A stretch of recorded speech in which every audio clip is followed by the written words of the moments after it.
కార్తీక మహాపురాణము 20వ అధ్యాయము. పురంజయుడు దురాచారుడగుట. జనక మహారాజు చాతుర్మాసస్య వ్రత ప్రభావము వినిన పిమ్మట వశిష్ఠునితో, గురువర్య, కార్తీక మాస మహత్యమును ఇంకనూ వినవలెనడి కోరిక కలుగుచున్నది. ఈ వ్రత మహత్యమున ఇంకా విశేషములు కలవా అను సంశయం కూడా కలుగుచున్నది. నా సంశయము నివారణ కొరకు మరిన్ని ఉదాహరణలు వినిపించి నన్ను కృతార్థునిగా చేయుడు అనెను. ఆ మాటలకు వశిష్ఠుల వారు మందహాసముతో, ఓ రాజా, కార్తీక మాస మహత్యమును గురించి అగస్త్య మహామునికి అత్రి మహామునికి జరిగిన ప్రసంగం ఒకటి కలదు, దానిని వివరించదను, ఆలకించుము అని ఆ కథా విధానమును ఇట్లు వివరించిరి. పూర్వము ఒకప్పుడు అగస్త్య మహర్షి అత్రి మహర్షిని గాంచి, ఓ అత్రిముని, నీవు విష్ణు అంశయందు పుట్టినావు. కార్తీక మాస మహత్యము నీకు అమూలాగ్రముగా తెలియను కాన దానిని నాకు వివరింపుము అని కోరెను. అంత అత్రి మహాముని, కుంభసంభవ, నీవడిగిన ప్రశ్న వాసుదేవునికి ప్రీతికరమగుటచే ఉత్తమమైనది. కార్తీక మాసంతో సమానమగు మాసము, వేదములతో సమానమగు శాస్త్రము, ఆరోగ్య సంపదకు సాటి అయిన సంపద లేదు. అటులనే శ్రీమన్నారాయణ కంటే వేరే దేవుడు లేడు. ఏ మానవుడైనను కార్తీక మాసమున నదిలో స్నానము చేసినను, శివకేశవుల ఆలయమందు దీపారాధన చేసినను, లేక దీపదానము చేసినను కలుగు ఫలితము అపారము. ఇందుకొక ఇతిహాసము వినుము. త్రేతాయుగమున పూరంజయుడు అను సూర్యవంశపు రాజు అయోధ్య నగరమును రాజధానిగా చేసుకుని రాజ్యమేలుచుండెను. అతడు సమస్త శాస్త్రములు చదివి పట్టాభిషిక్తుడై న్యాయముగా రాజ్యపాలన చేసెను. ప్రజలకు ఎట్టి ఆపదలు రాకుండా పాలించుచుండెను.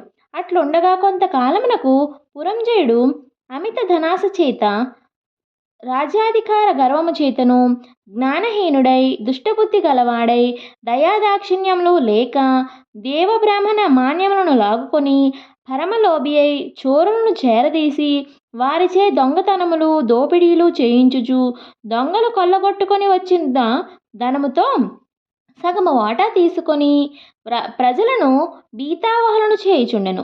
ఇటుల కొంతకాలము జరుగుగా అతని దౌష్ట్యములు నలుదిక్కులా వ్యాపించెను. ఈ వార్త కాంబోజ, టెంకన, కొంకణ, కళింగాది రాజుల చెవిలో పడినది. వారు తమలో తాము ఆలోచించుకొని కాంబోజ రాజును నాయకునిగా చేసుకొని రథ గజ తురగ పదాతి సైన్య బలాన్వితులై రహస్య మార్గము వెంట వచ్చి అయోధ్య నగరమును ముట్టడించి నలువైపులా శిబిరములను నిర్మించి నగరమును దిగ్బంధము చేసి యుద్ధమునకు సిద్ధపడిరి. అయోధ్య నగరమును ముట్టడించిన సంగతి చారుల వలన తెలుసుకొనిన పురంజయుడు తాను కూడా సర్వసన్నద్ధుడై ఉండెను.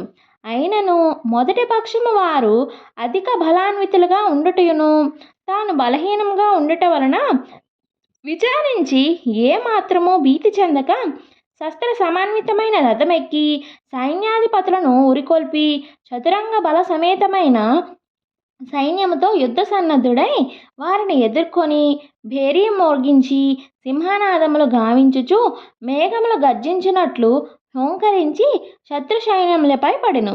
వింశాధ్యాయము 20వ రోజు పారాయణము సమాప్తము.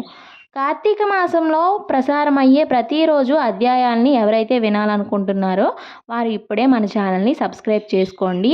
అలాగే ఇప్పటి వరకు మన ఛానల్లో అప్లోడ్ చేయబడిన మిగిలిన 19 అధ్యాయాల్ని ఎవరైనా వినకపోయినట్లయితే ఇప్పుడే వినండి. ఇకపై వచ్చే అధ్యాయాల్ని వినడం కోసం ఇప్పుడే ఛానల్ని సబ్స్క్రైబ్ చేసుకోండి.